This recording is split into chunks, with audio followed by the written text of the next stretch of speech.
Evening to all of you. देखिए, आप लोगों के लिए आज लेवल 3 के प्रोग्राम में विभिन्न प्रतियोगी परीक्षाओं में आए हुए ओकैब के सवालों को लाया गया है। और देखिए, जैसा कि मैं पहले भी बता चुका हूं कि लेवल 3 के प्रोग्राम में चाहे वो ग्रामर के क्वेश्चन हो, चाहे वो कॉमन एरर के हों, ओकैब के हों, एंटोनिम के हों, सिनोनिम के हों, है ना जी, तो उसमें आप लोगों के लिए जो आए हुए प्रश्न हैं उन्हें ही हम लोग हल करेंगे, उन पे ही हम लोग अपना अभ्यास करेंगे। ठीक है। और बाकी जहां तक इन्हें पढ़ाने का सवाल है, इनको मैं लेवल 1 में ओकैब के सेक्शन में आप लोगों को पढ़ाता रहूंगा। आप लोग लेवल 1 में हर चीज को देख सकते हैं। तो बिना समय को गंवाए हुए हम लोग फटाफट अपने प्रोग्राम को शुरू करते हैं और इनको समझने की कोशिश करते हैं। देखिए जी, ये आप लोगों के सामने ये पहला प्रश्न है, ठीक है ना। ये है फर्स्ट क्वेश्चन आप लोगों के सामने। जरा ध्यान देते हैं। आप लोगों को मैं बाइलिंगुअल होके समझाने की कोशिश करता हूँ, हिंदी और अंग्रेजी दोनों में, क्योंकि हर एक चीज पढ़ना नहीं कमाल है जी, वो आपके माइंड में अच्छे से स्थापित हो जाए, यही कमाल है। देखिए, सबसे पहले कह रहा अमेंड। इसमें जो आप कह सकते हो जी, सवाल को आपने पढ़ ही लिया होगा। करना क्या है, ध्यान दीजिएगा जी। यानी कि आप लोगों को इसमें नियरेस्ट मीनिंग आपको खोजना है और आपको जो है उसकी सिनोनिम बताना है। ठीक है, ओके। उसका सिमिलर वर्ड बताना है, चाहे आप कह लो सिमिलर वर्ड बताना है, चाहे कह लो उसकी सिनोनिम बताना है, या उसका नियरेस्ट वर्ड आपको बताना है। ठीक है जी, ओके। चलिए, पहले सवाल पे हम लोग आते हैं, फटाफट हम लोग हल करते हैं जी। बाकी लेवल 1 में आपको हम बहुत गहराई से पढ़ाते जा रहे हैं। अमेंड। अब अमेंड का मतलब क्या होता है, हिंदी में भी जानिए आप जी, अंग्रेजी में भी जानिए। सुधारना। सुधारना का मतलब ही होता है जी, जब आप हिंदी में समझ लेंगे तो अंग्रेजी में समझना भी बहुत आसान हो जाएगा। अब बेहतर बनाना। अब बेहतर बनाना क्या है, सुधारना क्या है जी, तो इसी चीज को आप कहते हो टू मेक समथिंग। ध्यान दीजिएगा जी, बहुत आसानी से, समय लगता है, समय लगने दीजिए, लेकिन हम लोग एक एक चीज को अच्छे से समझते चले जा रहे हैं। बाकी तो हम अभी इसको फट से बता सकते हैं कि इसका ये विकल्प सही है, इसका ये ऑप्शन सही, इसका ये ऑप्शन नहीं सही है। आप समझिए, टू मेक समथिंग इजियर। समझे रहोगे तो आप हर चीज कर लोगे। To make something easier or better, इसका क्या मतलब हुआ, किसी भी चीज को ज्यादा आसान या बेहतर बनाना। जब हम किसी चीज को ज्यादा आसान या बेहतर बनाते हैं तो हम उसी चीज को सुधारते हैं जी, या उसी चीज को हम बेहतर बनाते हैं या बेहतर करते हैं। इसी चीज की अंग्रेजी तब हो जाएगी जी, अब शब्द को आप जरा ध्यान दीजिएगा, अमेलियरेट। और इसी चीज को जी हम लोग कहते हैं फैसिलिटेट, है ना जी। और इसी चीज को हम लोग कहते हैं तब इम्प्रूव। इम्प्रूव करना कहते हैं। और इसी चीज को जी हम लोग कहते हैं रेक्टिफाई। और जब किसी चीज को और बेहतर बनाते हैं तो उसी चीज को हम लोग कहते हैं जी मॉडिफाई। ठीक है, समझ रहे हो। इसी तरह से जी आप लेवल 1 के प्रोग्राम में मुझसे जुड़िए। एक एक शब्द को मैंने बहुत प्रॉपरली फुली एक्सप्लेन किया है और आप लोग वहां से इन सारी चीजों को जी बहुत अच्छे से पढ़ सकते हो। देखिए, अमेंड का मतलब क्या होता है, सुधारना, बेहतर बनाना। हिंदी और अंग्रेजी दोनों में आपको समझाने की कोशिश हो रही है, यानी कि टू मेक समथिंग इजियर और बेटर। सुधारने का मतलब ही होता है किसी चीज को बेहतर बना देना या उसे ज्यादा आसान बना देना, समझ गए। अब बेहतर बनाना, अब मैंने आपको ये शब्द बताया, ये शब्द बताया, ये बताया, इंप्रूव करना, रेक्टिफाई करना, मॉडिफाई।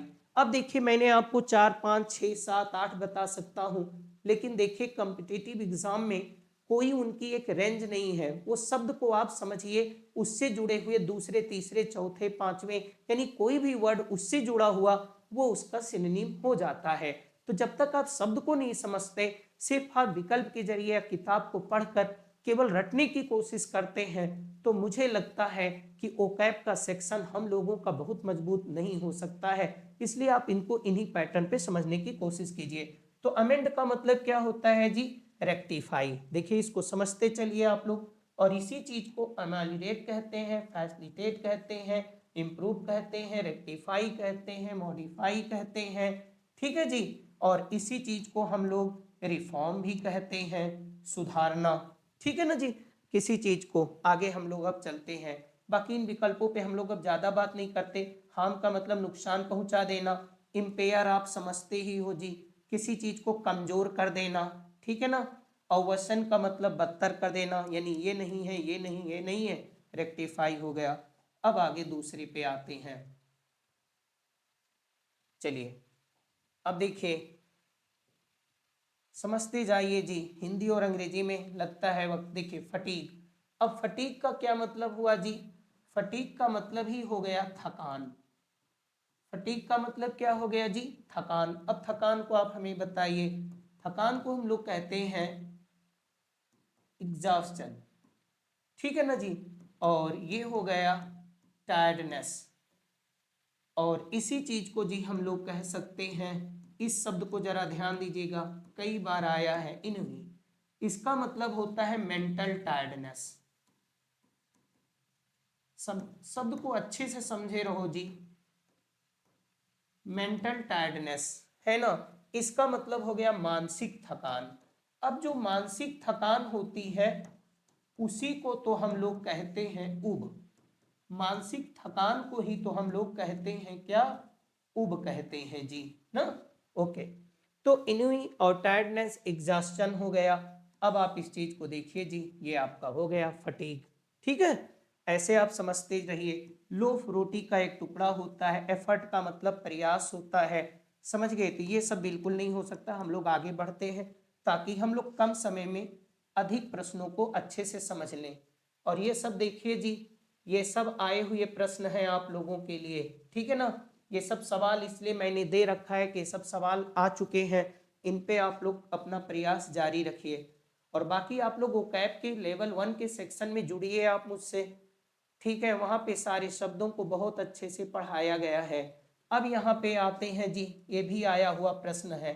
आप लोग ध्यान दीजिएगा, इस पे लिखा नहीं है लेकिन ये आया हुआ प्रश्न है। इसको क्या कहते हैं जी? इसी चीज को हम लोग कहते हैं, इसी चीज को हम लोग कहते हैं जी शिखर।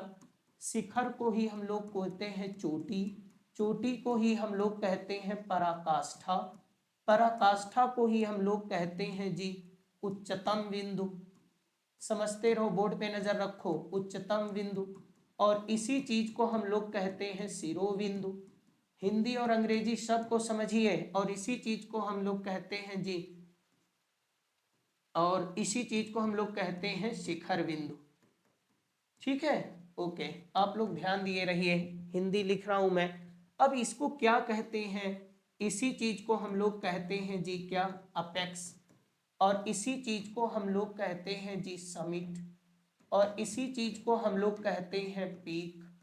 और इसी चीज को हम लोग क्या कहते हैं? पीक कहते हैं। इसी चीज को हम लोग कहते हैं टॉप। ये देखिए जी अपोजी। और इसी चीज को हम लोग कहते हैं, इसका मतलब भी है जी उच्चतम बिंदु, शिखर बिंदु। ठीक है ना जी। और इसी चीज को अकीम भी कहते हैं। इसी को हम लोग कहते हैं सबलिमिटी। मैंने ये सब लेवल 1 पे बहुत अच्छे से आप लोगों को पढ़ाया है जी। राइट। एक एक चीज आप लोग जुड़िए, वहां से पढ़िए। सबलिमिटी भी होता है, अकीम भी होता है, पोथिस भी होता है, टॉप भी होता है, अपोजी होता है, अपेक्स होता है, समिट होता है। इसी चीज को तभी तो आपको मैं कह रहा हूं, जब तक आप शब्द को समझे नहीं रहेंगे, केवल रटना आपकी समस्या का समाधान नहीं हो सकता। इसी चीज को पिनकल पॉइंट भी कहा जाता है। इसी चीज को कल्मिनेशन कहा जाता है।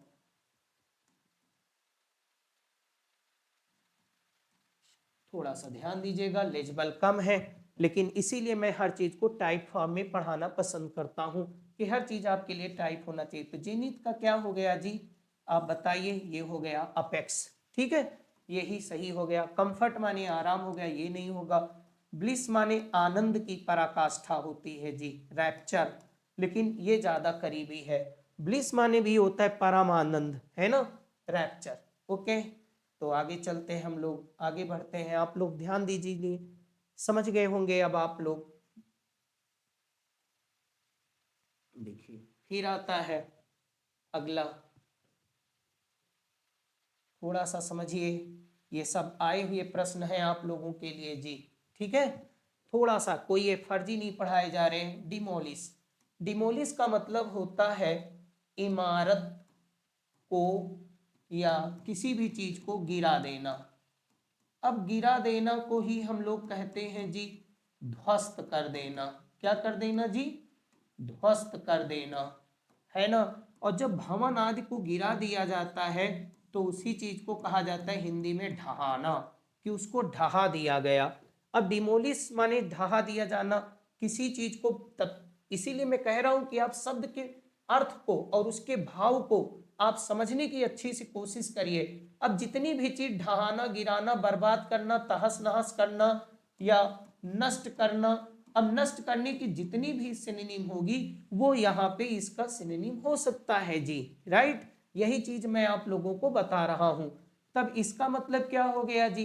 किसी चीज को गिरा देना, नष्ट कर देना, तो ये हो गया इरेडिकेट, है ना। और इसी चीज को हम लोग कहते हैं रुइन, बर्बाद कर देना। और इसी चीज को आप लोग जानिए, एक होता है बर्बाद कर देना, डिसमेंटल होता है, इरेडिकेट होता है, ठीक, ओके। और किसी चीज को जब कोई बिल्डिंग, इमारत आदि गिर जाती है, ढह जाती है, तो उसी चीज को हम लोग कहते हैं क्रमवाल अवे, राइट। तो ये चीज आप लोग बिल्कुल जान लो। और इसी चीज का एक सबसे अच्छा, बहुत प्रचलित शब्द है, जानते होंगे, बुलडोज। बुलडोज, बुलडोज सुने होंगे ना, साफ साफ लिखें जी।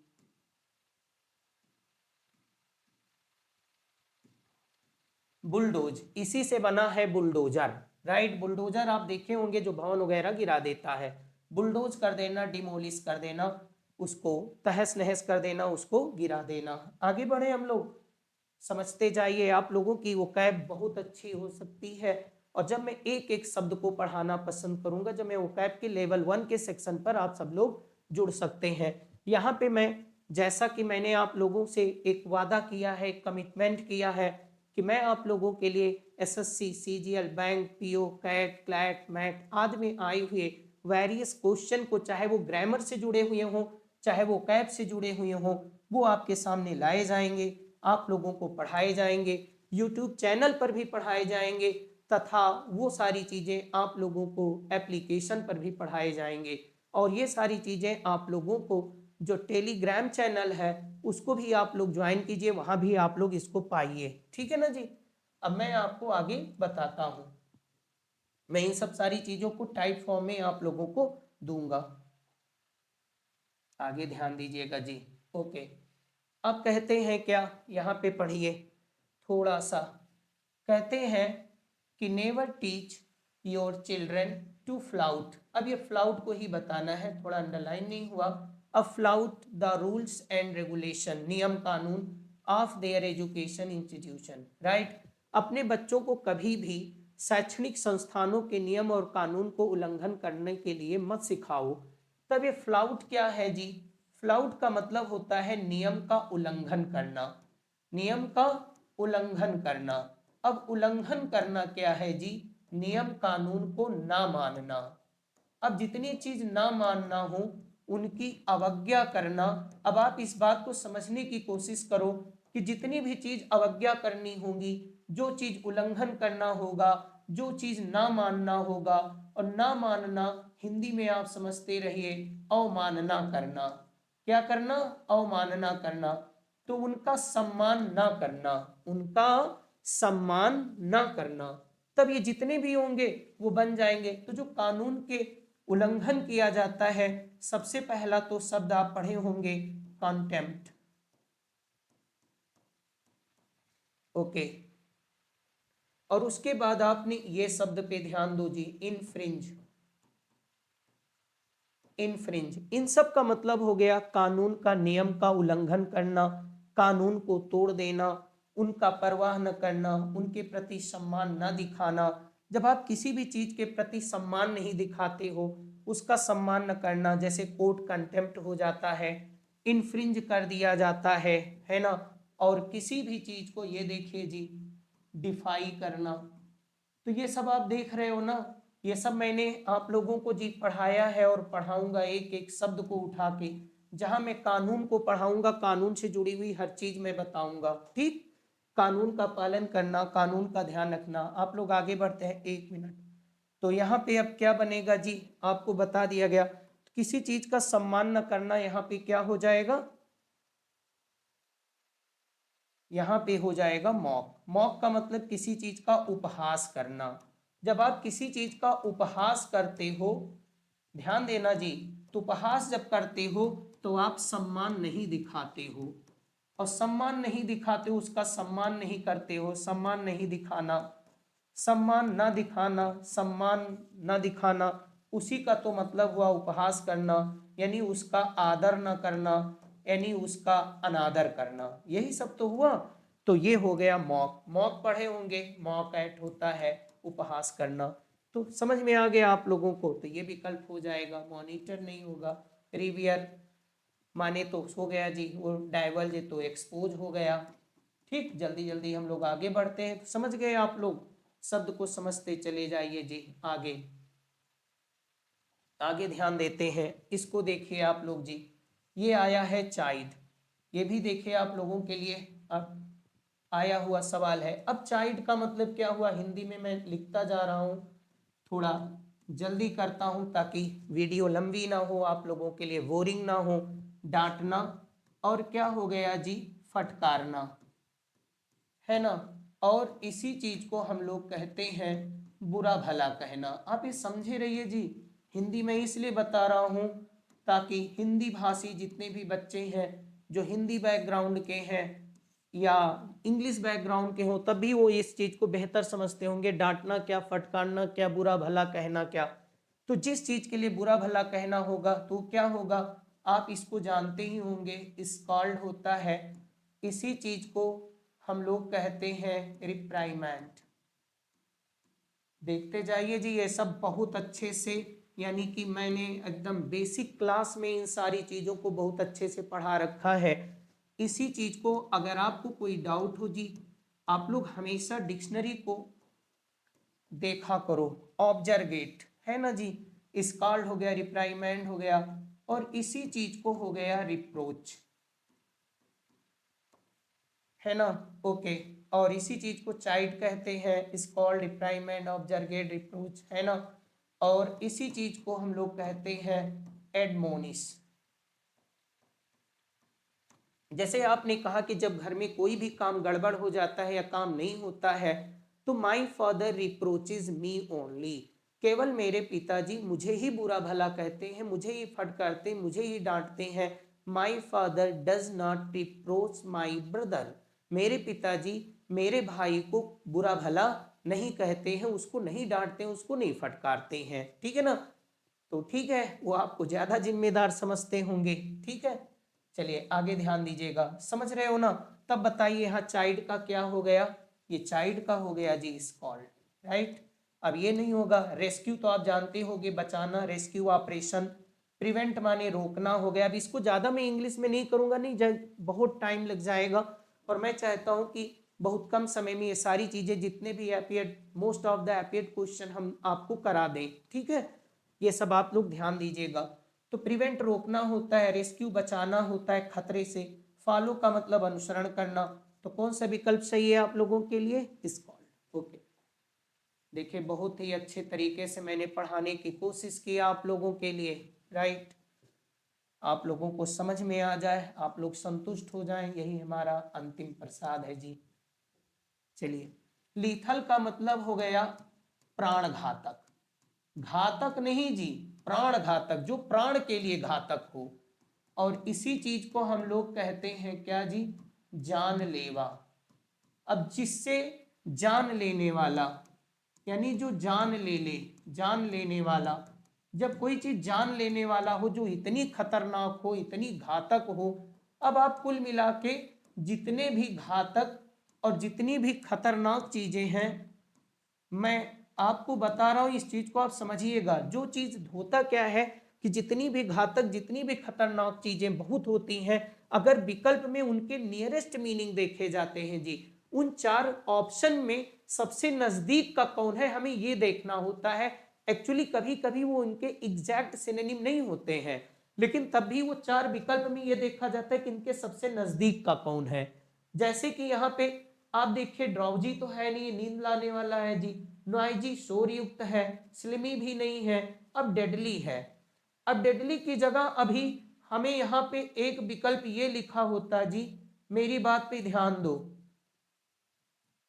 अब ध्यान दो, डेंजर लिखा होता तो अब यही सही हो जाता। अगर ये डेंजर लिखा होता जी तो इसी को हम लोग नियरेस्ट मान लेते, क्योंकि ये खतरनाक है।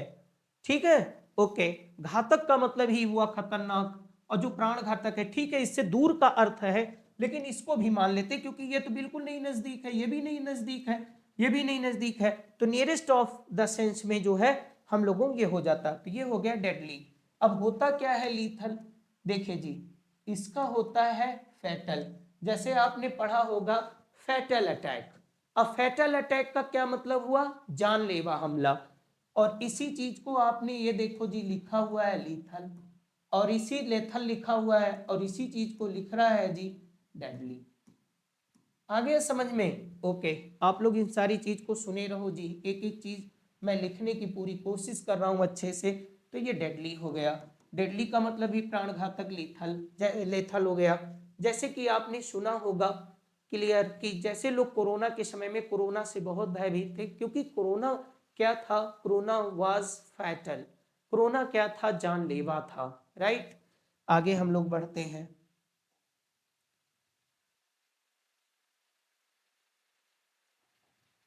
समझाने की पूरी कोशिश कर रहे हैं आपको, ध्यान दीजिएगा। अब ये प्रोडिगल क्या है जी, प्रोडिगल का मतलब हुआ जी फिजूल खर्च, फिजूल खर्ची।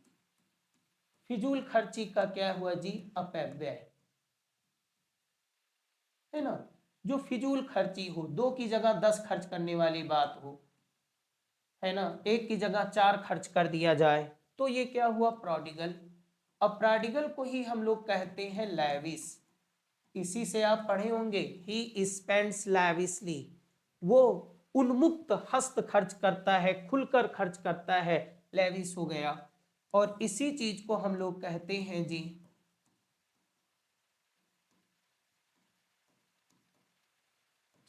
सब कुछ हम चाहते हैं कि आपको साफ साफ दिखाई दे जी, संभाल के लिखते हैं, थोड़ी आदत नहीं है बस। और इसी चीज को हम लोग कहते हैं एक्स्ट्रावगेंट। क्या कहते हैं, एक्स्ट्रावगेंट। ठीक है जी। और इसी चीज को हम लोग कहते हैं, जितनी भी चीज आप शब्द को समझे रहिए जी, वेस्टफुल ना, बहुत सारी चीजें होती हैं जो कि आप जरूरी नहीं है वहां पे खर्च करना, आप तब भी खर्च करना है तो फिजिकल खर्च ही, प्रोडिगल। ज्यादा नहीं, हम लोग इसको एक एक शब्द को लेवल 1 में आपको अच्छे से पढ़ाएं, आप लोग वहां देख लीजिए हर चीज। तो यहाँ पे क्या हुआ, यहाँ पे क्या हुआ जी, ये नहीं होगा, स्क्रिम्पिंग, ये तो कंजूसी वाला हो गया जी, एक्स्ट्रावगेंट। कंजर्व, कंजर्व का मतलब संरक्षण करने वाला, ये भी हो गया बचाने वाला, संरक्षण करने वाला। चलो फटाफट बता देते हैं, आप लोग आराम से देखिए, आप लोग कमेंट वगैरह करिए ना, कि किस तरह से और इसको बेहतर बनाया जा सकता है। स्क्रिम्पिंग भी वही हो गया, इकोनॉमिकल भी हो गया, मितव्ययी। तो यही क्या हो गया जी, आपका विकल्प कौन सा सही है, सी। ओके, आगे ध्यान दीजिएगा जी।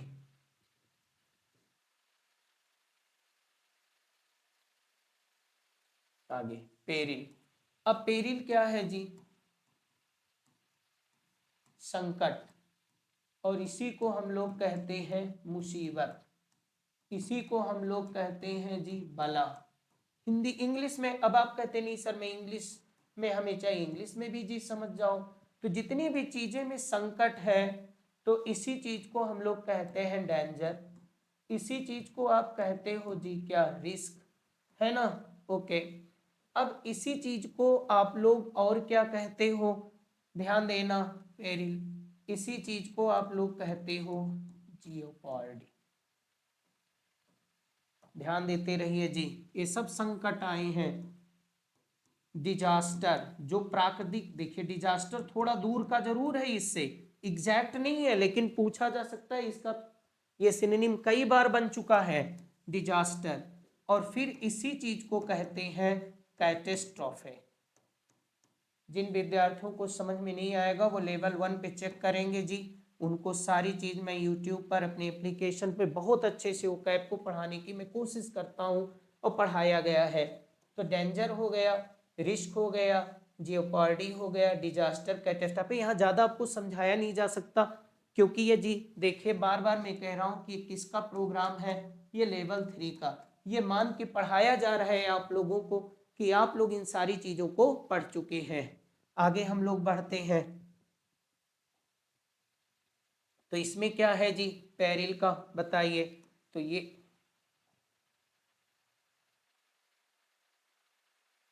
पेरिल में ये है आपका, राइट। आगे हम लोग बढ़ते हैं। देखिए अब क्या है, एम्पास। इसका मतलब क्या है जी, इसी का मतलब हो गया बाधा, इसी का मतलब तो आप कहते हो रोड़ा, रोड़ा को ही आप कहते हो जी अड़चन, अड़चन को ही तो आप कहते हो अड़ंगा, अड़ंगा को ही कहते हो आप रुकावट। अब इनसे संबंधित जितने भी, इसलिए मैं हिंदी बता रहा हूं कि अगर आपने कहीं हिंदी पढ़ रखा हो तो आप जान जाइएगा बाधा ही रोड़ा है, रोड़ा ही अड़चन, अड़चन ही अड़ंगा, अड़ंगा ही रुकावट है। और इसी चीज को कहते हैं गतिरोध, है ना। जैसे आपने कहा कि सर जो है वो हमारे यहाँ जो है बढ़ती हुई जो जनसंख्या है वो देश के विकास में एक बहुत बड़ा गतिरोध है, गतिरोध है। अशिक्षा जो है वो देश के विकास में एक गतिरोध है, एक अड़ंगा है, एक रुकावट है, एक अड़चन है, एक रोड़ा है, एक बाधा है। ठीक है ना। इम्पैस, इम्पैस क्या है, अब ये क्या है जी, डेडलॉक। इसी चीज को तो हम लोग बताते हैं स्टम्बलिंग ब्लॉक। और एक शब्द को हम बताते जाए जी, ये सब हमने खूब अच्छे से पढ़ा रखा है आपको, ब्लॉक। अब ब्लॉक शब्द को आपने सुना होगा कि जब आप वॉलीबॉल खेलते होंगे तो जब उधर से वॉली मारी जाती है तो अगला खिलाड़ी रोकता है गेंद को, ऐसे ब्लॉक करता है कि उसके पाले में, उसके साइड में जो है वो गेंद ज्यादा स्पीड से ना गिरने पाए, तो उसको वो ब्लॉक करता है। तो ब्लॉक का मतलब ही होता है रोड़ा डालना, किसी चीज को ब्लॉक कर देना। जैसे आप देखो घर की नालियां होती हैं, ये भी ब्लॉक हो जाती हैं, है ना। या ब्लड जिसमें सर्कुलेट होता है वो धमनियां ब्लॉक हो जाती हैं। तो आप ब्लॉक सुने होंगे, स्टम्बलिंग ब्लॉक। और इसी चीज को हम लोग कहते हैं इम्पेडिमेंट।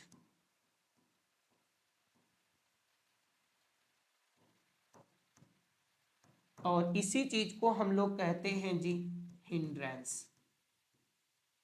आप लोग नोट करते चलिएगा, बहुत एकदम एग्जैक्ट शब्द है ये सब, अभी तक पूछे गए हैं। हिंड्रेंस, हिंड्रेंस, ठीक है ना। ओके, ये हिंड्रेंस है। और ये चीजें क्या है, बैरियर। ये सारी चीजें क्या है, बैरियर।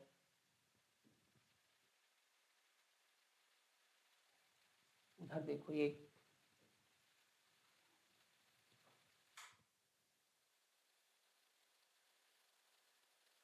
ठीक है जी। ओके, आगे ध्यान देते हैं आप लोग, आप लोग साथ साथ एकदम चलते रहिए। तो क्या हो गया जी, डेडलॉक, है ना। ये पीसफुल नहीं होगा। रेजोल्यूशन दृढ़ संकल्प है, हारमोनी ये तो सामंजस्य है, ये नहीं होगा, ये होगा आपका डेडलॉक। एकदम आसानी समझते रहिए, ज़्यादा हम इसके नहीं करेंगे, फटाफट कम समय में ज़्यादातर चीज़ें आप लोगों को पढ़ा देने की कोशिश कर रहे हैं। अब इधर ध्यान दीजिए जी। अब अब्रिज क्या है, अब्रिज का मतलब होता है जी संक्षिप्त करना। संक्षिप्त करना का मतलब क्या हो गया जी, छोटा करना।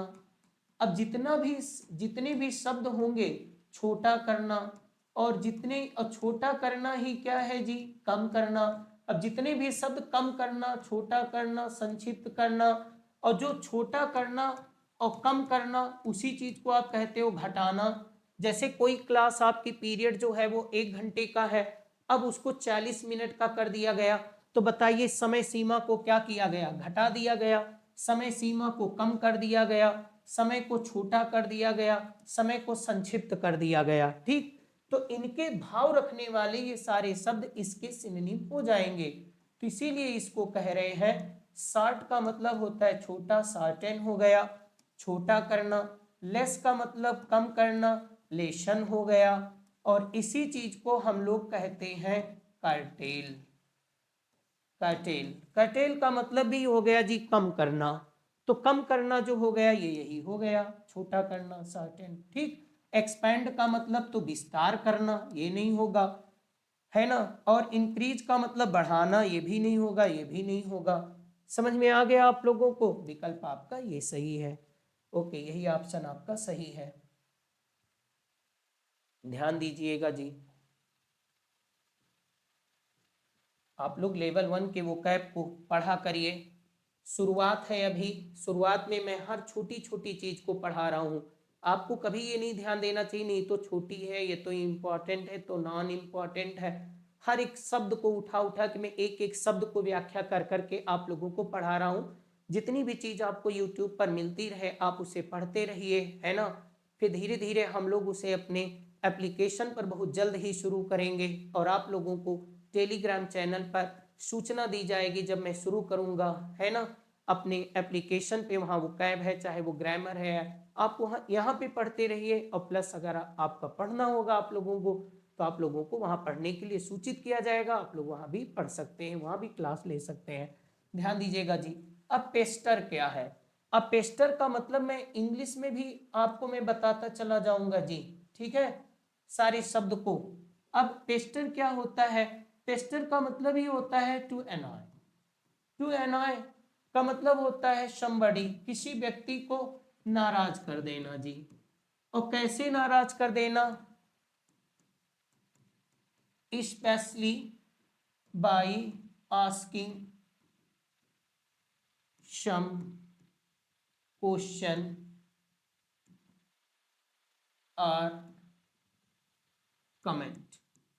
कोई कमेंट करके, कुछ पूछ करके, प्रश्न पूछ करके, या कोई बात पूछ करके किसी व्यक्ति को ना नाराज कर देना, उसे परेशान कर देना। ठीक है, तो किसी व्यक्ति को नाराज कर देना, परेशान कर देना। तो जब नाराज करोगे तब वो परेशान नहीं होगा जी, नाराज करना। तो नाराज करने के अर्थ में जो हो गया जी परेशान करना। जैसे आप सुनते होंगे कि कहीं कहीं जब कोई सेलिब्रिटी या कोई व्यक्ति जाता है तो मीडिया वाले उसे क्या कर देते हैं, किसी नेता को, किसी मंत्री को, किसी सेलिब्रिटी को वो पेस्टर करते हैं, इधर उधर का उलूल जुलूल सवाल पूछेंगे और उसको वो पेस्टर करने की कोशिश करते हैं कभी कभी। ठीक है ना जी। तो आप लोग यहाँ पे एक मैं एग्जाम्पल केवल बता रहा हूँ। तो वो क्या करते हैं, पेस्टर करते हैं। जब कोई किसी को पेस्टर करता है, इस शब्द को जरा ध्यान दीजिएगा जी, उसी चीज को हम लोग कहते हैं हेकल। ठीक, और इसी चीज को आप तो जान ही रहे हो, नाराज कर देना। और इसी चीज को आप लोग कह ही रहे हो। अब इसको मैं बहुत अच्छे से बताऊंगा क्यों ये इसके सिनोनिम बन रहे हैं जी। तो यहाँ पे क्या है जी, एनॉय, नाराज कर देना। अब्यूज आप जानते ही होंगे, क्लियर, गाली देना, अपशब्द कहना। एडोन सजाना होता है, ये नहीं होगा जी।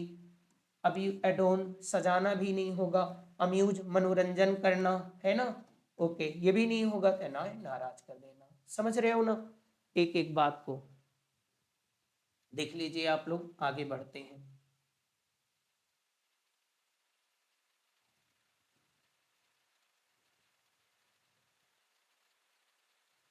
अब आगे आते हैं हम लोग। देखिए डिस्मल क्या है।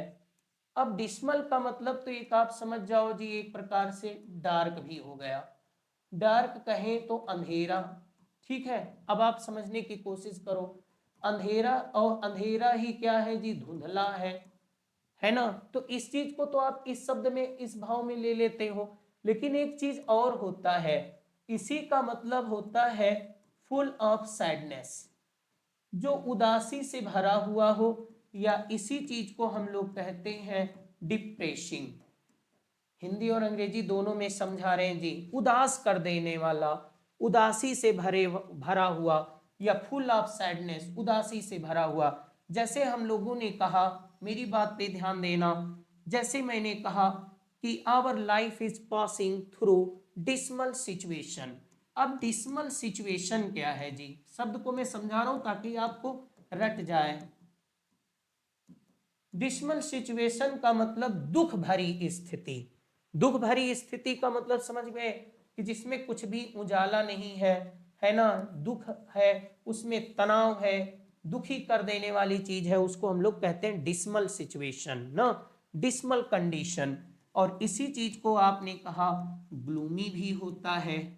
समझ में आ रहा है ना आप लोगों को? ओके, ये देखो जी, ग्लूमी हो गया, डिसमल हो गया। अब इसी चीज को आप कह सकते हो जी शारोफुल भी हो गया। ओके, है ना। और आगे हम लोग बढ़ते हैं।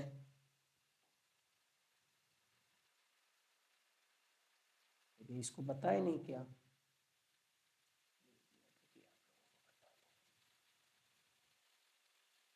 यही सही है ना। ये नहीं है तो चीयरफुल हो गया, ये तो इनकरेजिंग हो गया, ये तो ब्राइट हो गया। ब्राइट तो आप जानते हैं चमकीला, अच्छा हो। तो आ गया ना, डिप्रेसिंग हो गया। और डिजेक्टेड भी होता है ना, उदास, है ना। ओके, तो कोई चीज इस तरह से शब्दों को आप समझे रहिए, ध्यान देना आगे।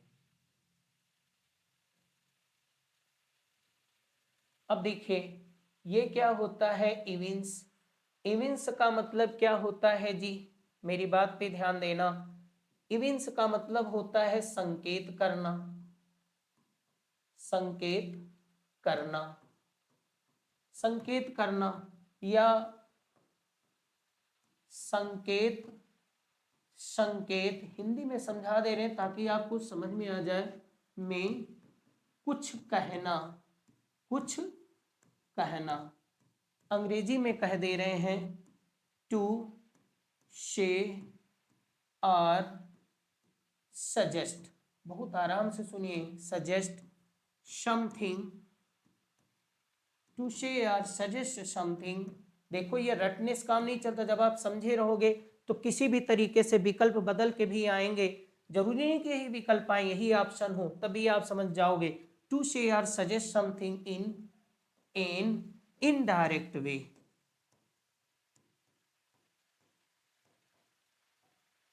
Indirect way.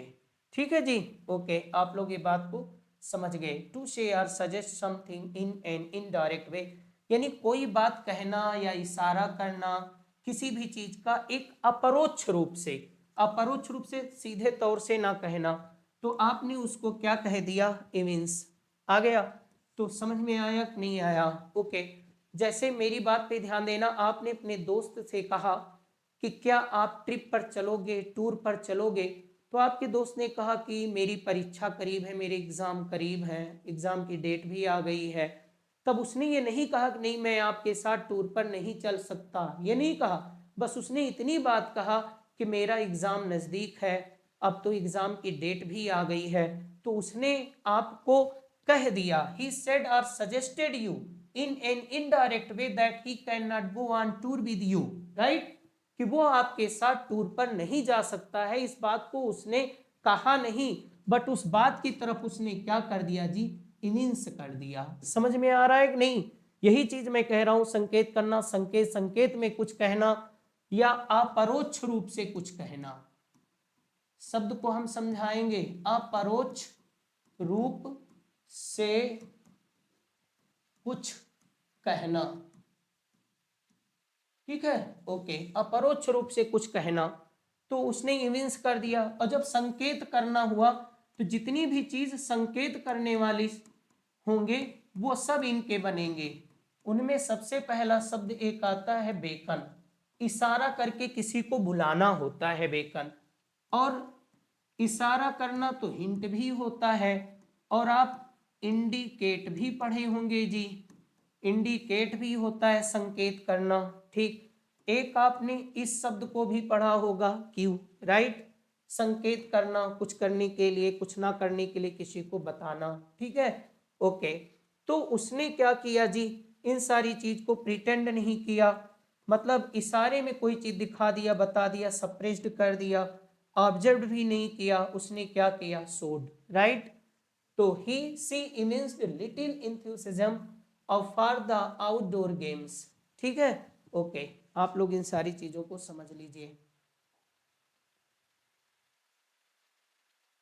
आगे ध्यान देते हैं आप। फिर ध्यान देना, अब कह रहे हैं क्लैंडस्टाइन। क्लैंडस्टाइन क्या है जी? अब इसका मतलब हो गया गुप्त, और इसी का मतलब हो गया छिपा हुआ जी। जो चीज गुप्त हो, जो चीज छिपा हुआ हो, और इसी चीज को कहते हैं अप्रकट। मतलब जो चीज हो लेकिन वो दिखाई न देती हो, छिपा हुआ हो, गुप्त हो, तो आप इसको इंग्लिश में कह लो एग्जिस्टिंग बट नॉट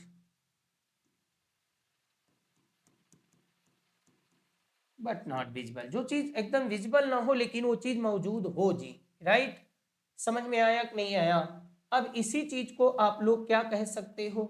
इसी चीज को आप कहते हो कोवर्ट। इसी चीज को आपने क्या कहा है जी? हिडन। और इसी चीज को आप कहते हो लेटेंट। ठीक, आप लोग अब समझ रहे होंगे। अब जैसे लेटेंट का मतलब होता है निहित। निहित आप जानते होंगे। देखिए, जब आप शब्द नहीं समझेंगे तो आप नहीं समझ पाएंगे जी। निहित, जैसे विद्यालय में क्या होता है कि बच्चों को खेल कूद की, गायन की, सिंगिंग की, डांस की, गेम की, सब में उनको पार्टिसिपेट करने का अवसर दिया जाता है। हो सकता है कि कोई बच्चा स्टडी में अच्छा ना हो, पढ़ाई में अच्छा ना हो, लेकिन वो खेल कूद में बहुत अच्छा है। तो जब विद्यालय में खेल कूद कराया जाएगा, गेम होता है, स्पोर्ट होता है, तभी तो बच्चे के लेटेंट टैलेंट को डिस्कवर किया जा सकता है जी। तो जो कल्चरल प्रोग्राम होते हैं विद्यालयों में, उनका मकसद क्या होता है? To find out latent talent of the student. बच्चे के निहित प्रतिभा को खोजने के लिए गेम या अन्य सांस्कृतिक कार्यक्रम कराए जाते हैं। तो लेटेंट आप समझ गए ना जी, निहित होता है। जैसे लोग अपने निहित स्वार्थ के लिए काम करते हैं। जैसे हर एक काम कोई भी व्यक्ति करता है तो उसका स्वार्थ निहित होता है।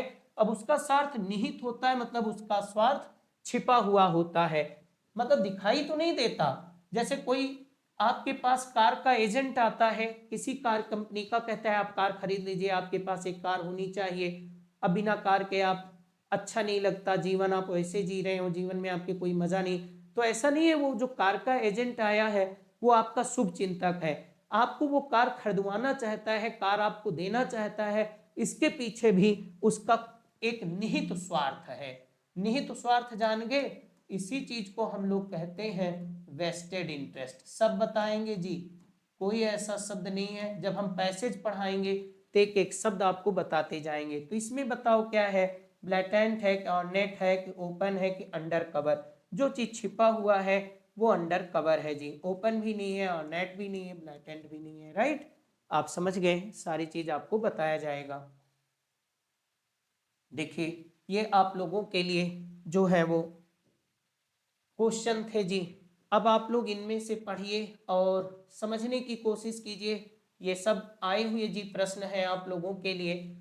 इसी तरह से अगली वीडियो में आप लोगों के लिए लेकर आऊँगा जिसमें आए हुए प्रश्न होंगे, चाहे वो सीजीएल में हो, सीपीओ में हो, एमटीएस में हो, कैट में, क्लैट में, टीजीटी, पीजीटी, हर एक के लिए आप लोगों के लिए बहुत ही इम्पोर्टेंट होगा। और आप लोगों को लिए एक मेरा सजेशन भी है कि आप लोग लेवल 1 की वो कैप की सेक्शन जो है उसको आप लोग मेरा देखते रहिए और वहाँ से आप लोग लाभान्वित होते रहिए, है ना।